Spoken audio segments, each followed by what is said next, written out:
Veníamos bien, otro programa de política, con la conducción de Rubén Bárcena y la producción de Natalia Ferrante. Producción general, sección 8 política, Infoplatense y Papercraft. Bueno, seguimos en Veníamos bien, otro programa de política. Estoy con Luciano Sanguinetti, que es concejal del Frente Renovador. Y, digamos, siempre es un gusto hablar con él porque está enfocado en algunos temas que a mí me interesan bastante y además, digamos, siempre es un gusto hablar con él. ¿Cómo estás, Luciano? Buen día. ¿Qué tal? Un gusto por la invitación, No, por favor. Tenemos un día ATR hoy. Estamos hablando afuera de aire justamente de que faltan 60 y pico, 68 días. Yo tengo el relojito ahí para presentación de listas y, digamos, y estamos en tiempo de definiciones. Sí, todos, digamos, no es que se está acelerando, hay una sensación también respecto de lo económico, lo macroeconómico, digamos, de que lo que nosotros llamamos el fracaso del modelo y de la gestión Cambiemos a nivel nacional, provincial y local, que un poco genera la necesidad de que la oposición tome definiciones claras y haga una oferta superadora, haga una oferta seria, haga una oferta realmente para entusiasmar a los argentinos, que estamos todos con una sensación y una impresión y en la cotidiana viviendo una situación de angustia la calle está muy dura, la gente no está llegando a fin de mes, bueno, todo lo que ya sabemos. Además está ese nerviosismo silencioso, no sé si notás eso. Nosotros vemos angustia, claro. Hay una angustia porque la gente, las familias no están llegando a fin de mes y eso ya ahora es universal porque los niveles de gastos, etcétera, los ingresos de todas las clases medias, los sectores populares, todos están perdiendo y tienen esta actitud de tener que ajustarse, entre comillas, claro, a sus gastos para llegar a fin de mes, servicios que aumentan, el dólar que está en una disparada. Si bien es cierto que lo contuvieron ayer y anteayer, no sabemos, y todos los pronósticos que hacen los economistas más serios es que la cosa va a seguir subiendo, que el dólar va a seguir subiendo, y eso obviamente se impacta sobre la inflación. Yo acabo de hacer famoso un término hablando con Riorda, que mientras él explicaba con mucha precisión la situación, es que está todo reempiojado. Y bueno, sí, económicamente está reempiojado todo. Y es que, digamos, la inflación va a ser por arriba de 40 ya. Hoy ya tenemos en la tapa de los diarios esa información, con lo cual esto es todos los días ir perdiendo ingresos. Entonces, esto genera esa angustia. Y eso presiona también a nosotros, a los opositores, para decir, bueno, ¿cuál es la oferta de la salida? Porque no es un tema solo de una oferta electoral. Acá hay una necesidad de una oferta político-económica, seria, sólida, que nos permita tener un rumbo y transmitirle a la sociedad que va a haber tranquilidad a final del 2019 o por lo menos a principios del 2020. Ahí estamos muchos sectores, muchos actores, muchos dirigentes tratando de construir esas alternativas. Nosotros, por supuesto, en Alternativa Federal tenemos cautela por un lado y entusiasmo, paradójicamente las dos palabras, porque estamos construyendo un espacio nacional cada vez más abierto, cada vez más plural, cada vez más representativo, con una mirada del interior muy importante, porque el país no sale solo mirando la ciudad de Buenos Aires o mirando la provincia, sino que sale con el aporte de todas las fuerzas políticas y representativas de todo el país.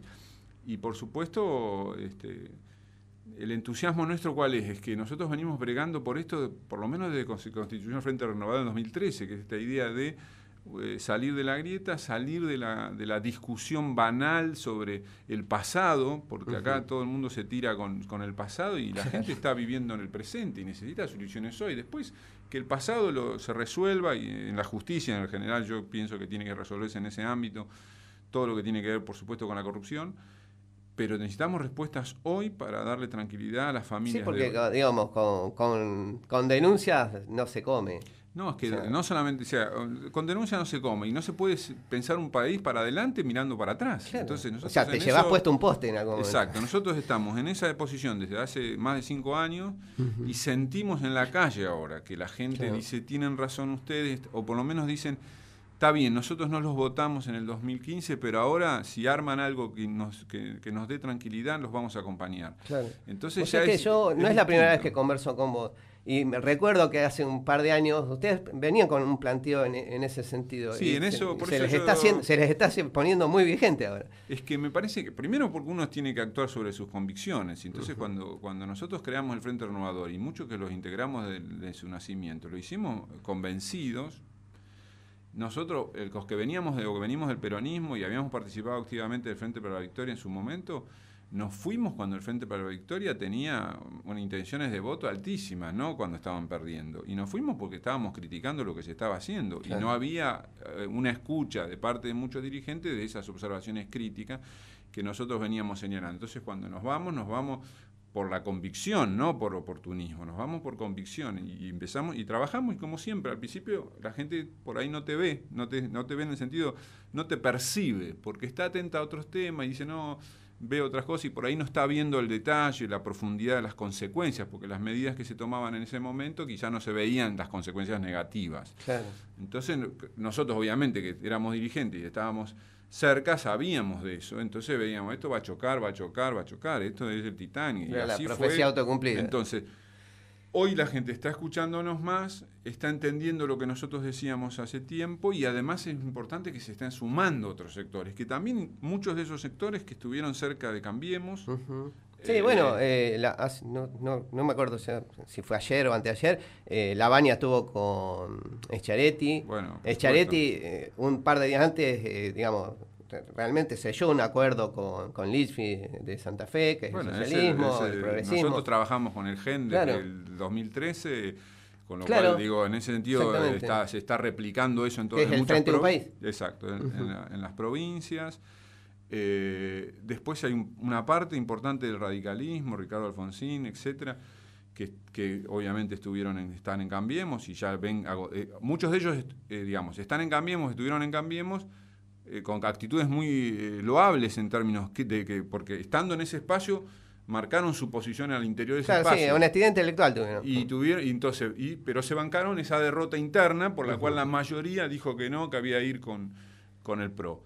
Entonces ahora tienen autoridad moral para decir, nosotros señalamos internamente, no nos escucharon y ahora chocamos. Claro. Entonces ellos tienen legitimidad para romper y de hecho la noticia de esta mañana es que la convención radical no se hace porque tienen miedo de que se parte públicamente. Claro. Entonces eso, anteayer fue de Sergio Bernstein, el politólogo, dijo, Macri gobernó solo y termina solo. Y es la peor definición. Y es clarísima, porque la dice alguien que, digamos, un politólogo con experiencia, con conocimiento y con información. Y yo siempre lo repetí, puedo no compartir cosas, pero con Sergio Bernstein tengo un respeto intelectual. Y fue clarísima esa definición, me parece que es muy clara, con lo cual no podés construir un frente y después pretender gobernar solo. Esto esta idea mesiánica... Claro. Hegemonista. No, terriblemente personalista. También fue un error del cristianismo último, ¿no? Porque el cristianismo último también gobernó solo. Porque en realidad siempre el Frente para la Victoria había sido un frente. De hecho, se llamaba así. Se llamaba así y además fue de vicepresidente un dirigente radical, Julio Cobo. Con lo cual, digo, nosotros tenemos que construir esta alianza, nosotros estamos convencidos de que esto va en buen camino, hay dirigentes muy importantes, Roberto Lavagna, Sergio Massa, Urtubey, Pichetto, Schiaretti, el radicalismo que se está sumando, los socialistas, Margarita. Es el Frente de Unidad Nacional que nosotros venimos promoviendo hace mucho. Y además ahora tenemos la suerte, no sé si la palabra, pero porque tenés que tener esa suerte también, de que un tipo como Lavagna está comprometiéndose.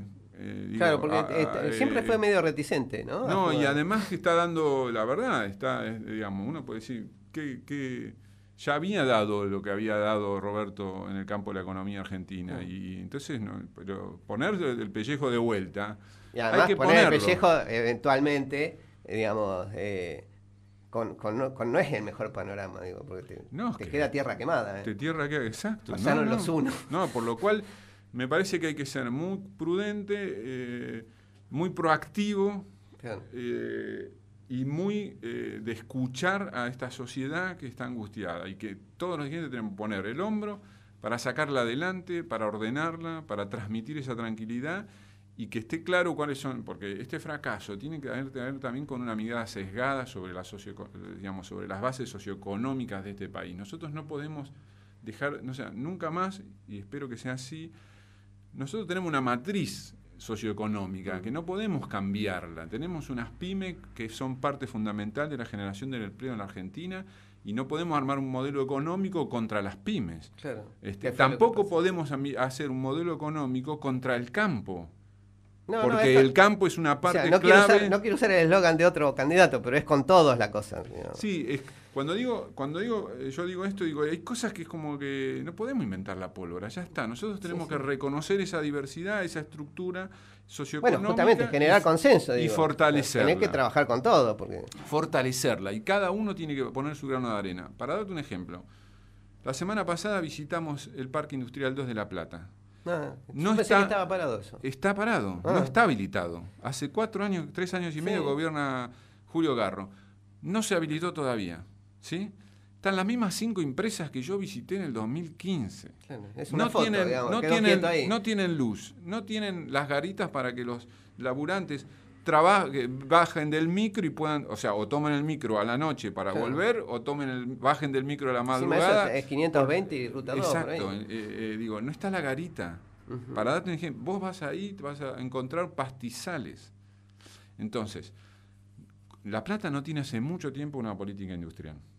Entonces, cada uno tiene que hacer lo suyo, no es que todo tiene que venir de nación. Entonces, en La Plata tenemos que tener una política industrial. Nosotros tenemos que generar, porque la matriz laboral en La Plata no puede seguir pensándose estado dependiente. Entonces, si vos no tenés una política industrial que atraiga empresas, es muy difícil generar trabajo genuino. Los datos de pobreza, de desempleo, etcétera, que recibimos esta semana a partir del informe del INDEX, y etcétera, y la UCA, etcétera, nos muestran esa gran dificultad, esa frustración, esa dificultad de muchas familias para conseguir trabajo. Entonces, ¿qué tiene que hacer el municipio? También tiene que ofrecer lo suyo, tiene que competir, tiene que tratar de atraer empresas. Nosotros en nuestros parques industriales tenemos 2. El primero, el primero que tiene más de 15 años de funcionamiento, ya está casi completo. Quedan 4 lugares para completar las empresas. Obviamente no han venido en los últimos años ninguna empresa más. Está bien, pero está casi funcionando, tiene un consorcio, etcétera. Hablamos con los responsables la semana pasada cuando hicimos esta visita y me dice el 60% de los trabajadores del Parque Industrial 1, que tiene 800 empleados, en total, el 60% no son de La Plata. Vienen de otros distritos. O sea que en el Parque Industrial le damos trabajo a ciudadanos de otro distrito. O sea, claro. ¿Por qué? Me dice, y una de las dificultades que tienen son los accesos. El transporte. Sí, para los propios. Es claro. Más fácil venir de Berazategui a trabajar al Parque Industrial que venir de La Plata. O sea, digo, ¿cómo puede ser eso? Eso tiene que ver con que no hay una visión estratégica. No hay una planificación, porque vos, digamos, tenés que llevar el trabajador al lugar de trabajo. Hay más empresas en los parques industriales que en La Plata. Y Berazategui tiene la mitad de los habitantes de La Plata. Tiene 350.000 habitantes. Y tienen varios parques industriales en los cuales tienen más empresas que en La Plata. Lo mismo pasa en Mar del Plata. Más de 100 empresas en el Parque Industrial de Mar del Plata. Nosotros tenemos 20 entre el Parque Industrial 1 y el Parque Industrial 2, que además, al no estar habilitado, ni siquiera los empresarios, esas 5 pobres empresas que tenemos, pymes en el Parque Industrial 2, reciben los beneficios del Parque Industrial, porque al no estar habilitado no se le puede cobrar menos la tasa de higiene, etcétera. Entonces, digamos, cuando me encontré con eso, yo fui en el 2015 en campaña, de vuelta vuelvo a 3 años Por eso, y medio después. Te encontraste con la foto. Con la misma foto, con lo cual... digamos, ahí hay responsabilidad del intendente. Y lo que digo es, todos tenemos que aportar nuestro grano de arena. No es que todo se resuelve nacionalmente. Por supuesto, en un contexto actual donde directamente se ataca a las pymes, es muy difícil, por supuesto, que se generen nuevas. Y con parque industrial, con pymes, funcione. Y que el municipio logre algo. Ahora, sí, pero tampoco puede ser que no hagamos nada. Digo, dos ámbitos fundamentales de generación de trabajo en La Plata. El Parque Industrial 2 no está habilitado. Mercoflor, la capital de la producción de flores de corte de la Argentina. Más del 70% de las flores salen de acá. No está habilitado tampoco. Cumplieron 20 años a finales del año pasado. O sea, te digo, yo pensé que era Escobar el polo productivo. El polo productivo de flores de corte es La Plata. Mirá. Con lo cual, ahí... Bueno, es una iniciativa privada de cooperativistas, muy impresionante si uno lo visita. Lo que digo es que no está habilitado todavía. El intendente de La Plata, después de 3 años y medio, no habilitó Mercoflor. Ahí aparece claramente una visión, que ahí es donde yo digo siempre, la ideología no es de palabra, la ideología es de los actos. Entonces, y claro, si vos tenés una visión para las clases medias urbanizadas de La Plata y tu estrategia, porque los votos aparentemente Cambiemos los tenía ahí, entonces lo único que le interesó es darle respuestas a esa demanda. Entonces, para esa demanda, que generalmente son clases medias profesionales, la clave era la iluminación de los accesos. Está bien, llená de lamparitas LED la ciudad de La Plata, la avenida, el Centenario. Ahora, la ciudad de La Plata no es solamente eso. Entonces, la visión de este sector del gobierno, de este sector, insisto, de este sector del gobierno, porque el radicalismo ha estado, yo lo sé porque convivo, tenés diálogo constante con ellos en el Consejo Deliberante y fuera del Consejo Deliberante. Esto siempre fue una manifestación crítica del radicalismo, con lo cual esto ahora se profundiza porque ya el gobierno nacional, como al entregarse al Fondo Monetario Internacional en términos del plan económico, ya ni siquiera tiene el manejo de las variables macroeconómicas. De hecho están aguantando a ver si que no pase de 51 pesos el dólar porque no llega el dinero de afuera. Y por eso tenés la cumbre de Chapalmalal de ayer y de hoy, en la cual el sector del vidalismo está viendo qué actitud tener. O sea que no suelo hacer este tipo de preguntas, pero lo voy a hacer igual. Porque no es tu espacio político, pero ¿vos pensás que sale de ahí alguna definición de eso? Mira, yo siempre tengo un respeto por Vidal respecto de que es una persona que ha mostrado siempre mucha coherencia en el sentido de no es una aventurera. Claro. Nunca es medida, digamos. Claro, la vi como una persona siempre muy mesurada y yo creo que ella asumió un compromiso y lo dijo públicamente que iba a ser gobernadora y que no tenía aspiraciones presidenciales. Si cambia de opinión, hay que explicárselo a la gente después. Yo creo que ahí los políticos, los dirigentes tenemos que ser responsables. Uno tiene que decir, bueno, qué pretende, qué quiere, cómo ve las cosas, qué quiere hacer, para qué se compromete. Y yo creo que en eso, hasta ahora ella no ha cometido no ha cometido ese exceso de especulación. La política tiene de especulación, negarla sería una estupidez de parte mía, etcétera. Todos tenemos que ver la realidad es muy cambiante, los políticos son muy cambiantes también, entonces no es algo, digo, y la gente lo sabe, así que no tengo que explicarlo. Y si estás hablando de coaliciones electorales, es más cambiante todavía, porque digamos, cada organismo que la integra tiene vida propia y digamos, va a hacer la cosas. Oportunidad ellos la tenían cuando tenían que desdoblar la elección de la provincia, no lo hicieron porque dijeron, no, acá los 3 referentes fundamentales de Cambiemos son obviamente el presidente, la gobernadora y el jefe de la ciudad de Buenos Aires, y ellos 3 son como los patrones de ese espacio. Y decidieron los 3 ir por la reelección, así que me parece que... Y ahora lo tenés a los radicales con urticaria. Bueno, pero tienen alguna razonabilidad porque tiene fundamento. Soy aséptico en ese sentido, lo que digo comento es que nada más. El país no lo saca adelante ni siquiera una sola fuerza política. No. Desde hace muchos años nosotros tenemos frentes electorales... y que fue bastante exitoso el tema de la frente. Y que además corresponde con la pérdida de significación de los partidos tradicionales, que antes eran o radicales o peronistas, y ahí se definía todo. La discusión ahí. Y había todos nos encolumnábamos detrás de cada uno de los sectores. Ahora ya eso no existe más, hace muchos años. Y está bien porque la sociedad es mucho más abierta y pluralista y porque además yo soy un convencido de que los 2 grandes partidos históricos de Argentina, que son el radicalismo y el peronismo, sus mandatos históricos están cumplidos. El de la democracia política por el lado del radicalismo hoy es un valor de todos. Nosotros todos aceptamos y reconocemos y valoramos. Sí, nadie lo pone en duda. La democracia. Y todos los partidos además hoy creen que la justicia social es la misión fundamental de un partido político democrático popular, que es un valor y el valor esencial del peronismo. Entonces eso también hoy lo comparten los radicales, lo comparten los socialistas, lo comparten los independientes. Con lo cual, al cumplirse la finalidad de los partidos, también se agotan en sí mismos como fuerzas ordenadoras excluyentes. Entonces, por eso abrió las puertas a estos frentes, en los cuales en todos los frentes vas a encontrar un radical, un peronista, un socialista, un independiente, desde Cambiemos hasta el Frente Renovador. Te traigo de vuelta a la ciudad.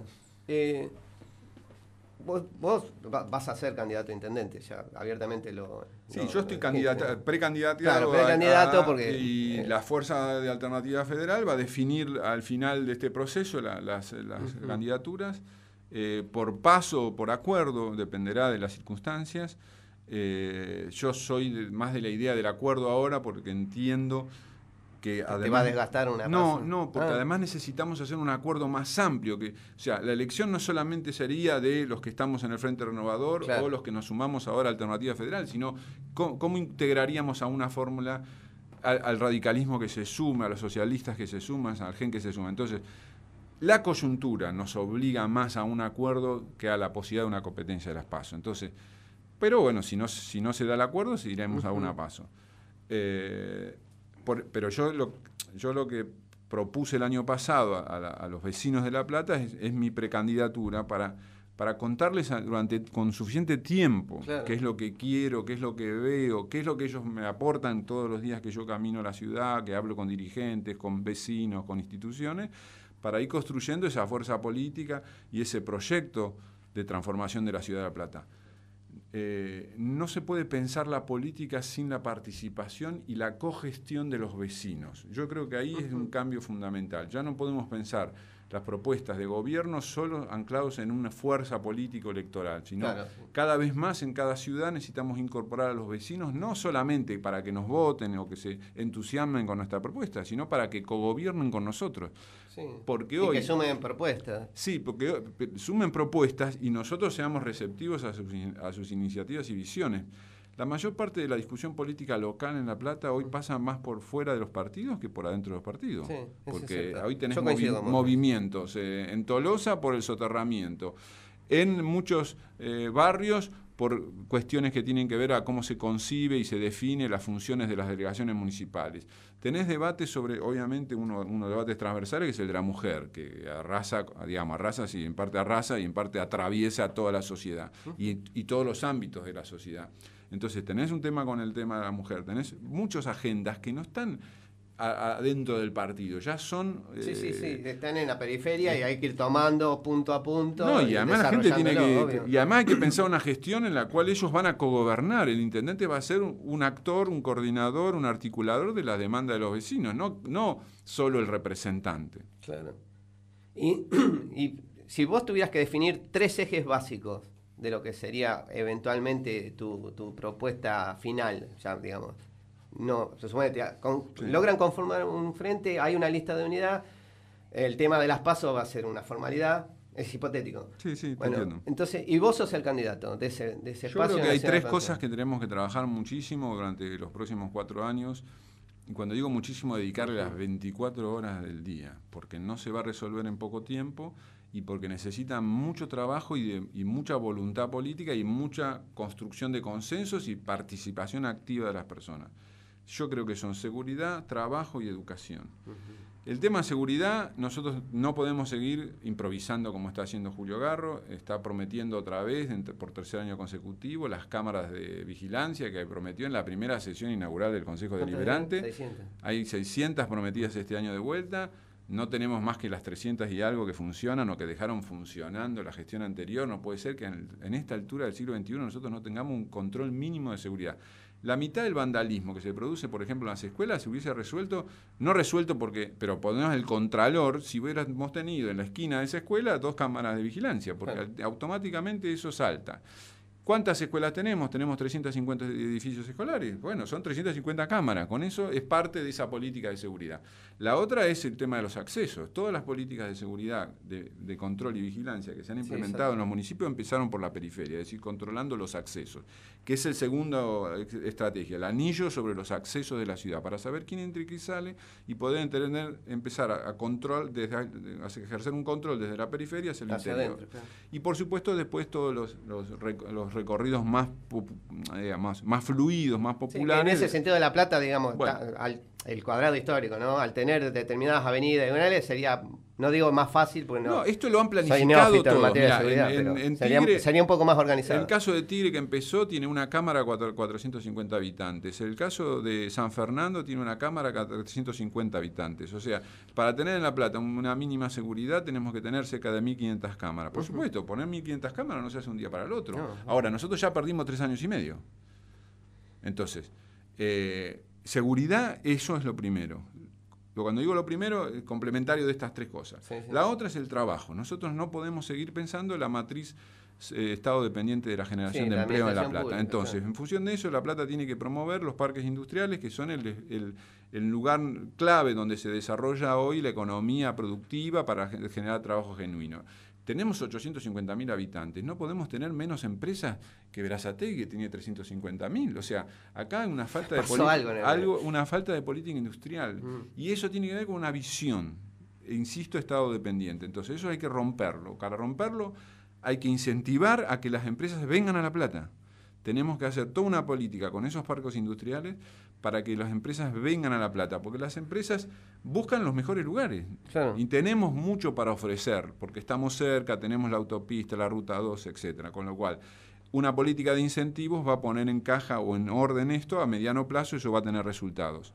La tercera cuestión es educativa, porque eso es el futuro. Entonces, en educación nosotros tenemos que tener... Mira, además del tema de educación, vos siempre fuiste muy activo. Sí, yo lo veo siempre como lo que han hecho las grandes ciudades del mundo, que es invertir en calidad educativa y significa generar empleo y trabajo futuro para las nuevas generaciones. Y eso implica un trabajo dedicado escuela por escuela. Nosotros tenemos 198 jardines de infantes, tenemos 103 escuelas primarias estatales, y tenemos cerca de 105 escuelas secundarias, entre las técnicas y los bachilleratos tradicionales y comerciales. Bueno, eso es un universo de cerca de 350 instituciones, y ahí hay 350 equipos directivos. Esas 300 directores y directoras tienen que tener un vínculo directo con el intendente para trabajar año a año por la calidad educativa. ¿Por qué? Digo esto porque tenemos recursos para poner en eso de parte del municipio. Tenemos el fondo educativo, que son hoy en La Plata cerca de 250 millones de pesos. En lo que va de la gestión Garro, nunca hubo tanta plata para la educación en la historia de esta ciudad. Cerca de 450 millones del 2015 hasta acá. ¿Dónde está esa plata? ¿Dónde fue? ¿Con qué criterio fue? ¿De qué manera? ¿Cuánta plata, Cerca de 450 millones de pesos en todo el periodo. Lo que digo es esto, y eso va a seguir creciendo, porque el fondo educativo, recuérdenlo, y es muy importante repetirlo todas las veces que haya que hacerlo, es un fondo que viene de Nación por la Ley Nacional de Financiamiento Educativo del año 2006. Esa ley planteó una inversión a través de los municipios de estos recursos, que el Tribunal de Cuentas, como ya vos sabés también, falló en 2016, o 2015, el último dictamen, que puede usarse para infraestructura escolar, para insumos, para calidad educativa y todo lo que tiene que ver con la tecnología. Entonces, por supuesto, hoy la emergencia es la infraestructura escolar, porque la mitad de nuestras escuelas tienen problemas, o que se llueven, o que necesitan un aula, o el gas que no anda, o la electrificación. Bueno, por supuesto, hay que llevar adelante un plan. Ese plan puede ser que en los próximos 4 años la prioridad sea infraestructura, y yo estoy de acuerdo con eso. De hecho, fui el autor de una iniciativa que después terminó en el Congreso de la Provincia de Buenos Aires, que planteaba que el 80% del fondo educativo de los municipios de la provincia tenía que ir a las escuelas para hacer obras de infraestructura. Se terminó consensuando el 50%, bienvenido. De hecho, en la Ciudad de La Plata, en la Intendencia de Julio Garro, gasta el 50% en infraestructura, que estamos viendo cómo mejora ese gasto, y el otro parte la gasta en sostener el sistema municipal de educación. Ahora, es legítimo que lo haga. Que está bien, ¿no? Está bien.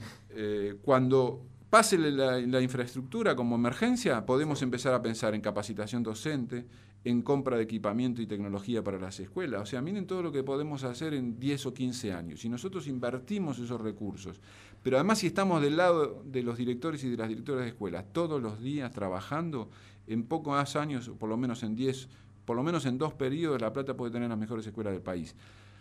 Y lo digo... No es mucho tiempo, o sea, en términos... O sea, no es de un día para el otro, pero tampoco es mucho, digamos, que tenés que hablar de 3 generaciones. Lo importante es el trabajo constante. Si el intendente se reuniera todos los años, a fin de año, en diciembre, con las 98 directoras de jardines de infantes, con las 103, 105 directoras de primaria, en una tarde o en una mañana, un sábado, de las 9 de la mañana hasta las 6 de la tarde, habla con todos los directores y hace un trabajo de campo para ver qué necesitan para el año que viene, cuando inician las clases. Claro. O sea, acá hay que construir una rueda virtuosa en la cual... y trabajar en las vacaciones, básicamente. Sí, pero además estar todos los años al lado de la... O sea, la mitad de la población de La Plata pasa por la escuela. Sí. O sea, es tan importante todo lo que se pone en la escuela, en términos de ¿qué? De aprendizaje, por supuesto, de concientización. Por ejemplo, nosotros, yo siempre lo digo y lo repito respecto al tema de la basura. El problema de la basura en La Plata es, por supuesto, hay una empresa que tiene que recogerla en tiempo y forma, etcétera. Pero el otro problema que tenemos es que tenemos que producir menos basura. No puede ser que sigamos aumentando la cantidad de basura. Primero, porque es un despropósito. Y lo otro es porque nos sale más caro, porque como la pagamos por tonelada. O sea, si nosotros nos pusiéramos... por acarreo. O sea, generás más, te pagás más. Si nosotros nos planteáramos como objetivo, como sociedad, en La Plata, bajar en 5 años el 10% de la producción de basura, nosotros estamos produciendo más de 1 kilo por día por habitante. Si dijéramos, bueno, vamos a reciclar y reutilizar y bajamos ese kilo a 800 gramos por persona... Sí, son 200 gramos. Sí, nos estamos ahorrando el 10 o el 15% de ese contrato. Con lo cual, probablemente cada año el municipio se ahorraría, por ejemplo, 100 millones de pesos. Claro. Esos 100 millones de pesos se invierten en una cosa que es el futuro, porque la verdad, recoger la basura, digamos, es algo que tenemos que hacer, pero no es algo que nos resuelve los problemas. Los problemas que nos resolvemos es generar trabajo, generar educación, generar tecnología, pasan por otro lado. Claramente. Luciano, te agradezco mucho la visita. Gracias por la... En unos días, cuando ya seas eventualmente candidato, te vamos a traer para ver cómo sigue el tema de la campaña. Dale. Muchas gracias. Gracias. El que depositó dólares recibirá dólares. Veníamos bien. Otro programa de política.